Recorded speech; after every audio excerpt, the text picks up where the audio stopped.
किन हान्दैछ बालन सरकार अध्यादेशमाथि अध्यादेश ल्याएर पुराना राजनीतिक दलका नियुक्तिमाथि अटम्म?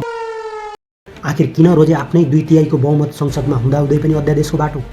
किन भइरहेको छ सामाजिक सञ्जाल र विपक्षी दलहरूबाट चर्को आलोचना? कुनै पनि ऐन कानुन बनाउनु छ भने त्यसलाई विधेयकका रूपमा संसदमा पेश गरिन्छ र संसदले पारित गरेपछि राष्ट्रपतिले हस्ताक्षर गरेपछि त्यो ऐन अनि कानुन बन्छ। तर यो बाटोबाट कानुन बनाउँदाखेरि लगभग 2 देखि 3 महिना लाग्ने निश्चित छ र नेपाल सरकारलाई संविधानले अर्को बाटो पनि दिएको छ। त्यो बाटो हो संसदमा नगएर सिधै मन्त्री परिषदबाट राष्ट्रपति कार्यालयमा गएर तत्काल नियम कानुन पारित गर्न सकिन्छ। तर हामीले अर्को कुरा के बुझ्न जरुरी छ भने सरकार गठन भएकै दिनको मन्त्री परिषदको बैठकले आफूले 100 दिनभित्र गर्नै पर्ने कामको सूची सार्वजनिक गरेको थियो। जुन काम 100 दिनभित्र गर्न अहिलेको नियम कानुन र संसदको बाटो बाधक बनिरहेको छ। राजसभालाई के थाहा छ भने आफूले बाचा गरेका कुराहरू पूरा गर्नु छ भने कानुन बनाउनु पर्नेछ, त्यो पनि छिटोभन्दा छिटो। विपक्षले संसदबाट जाँदा संसद अवरोध गरे पनि बहुमतको आधारले प्रतिनिधि सभाबाट त त्यो अध्यादेश पास होला, तर राष्ट्रिय सभामा गएर अड्किनेवाला छ।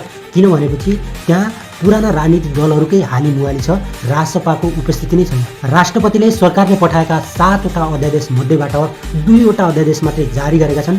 एउटा सहकारी अध्यादेश र सार्वजनिक खरिद ऐन अध्यादेश। अध्यादेश जारी नगरौँ आफ्नै पद दराबमा छ।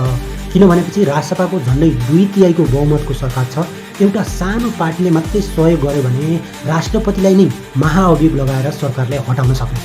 अध्यादेश जारी गरौँ, पुराना 4 राजनीतिक दलहरू एक ठाउँमा उभिएर अध्यादेश पारित नगर्न दबाब दिइरहेका छन्। ट्याक्कै भन्नुपर्दा यतिखेर राष्ट्रपति 2 ढुङ्गा बीचको तरुल जस्तै भएका छन्।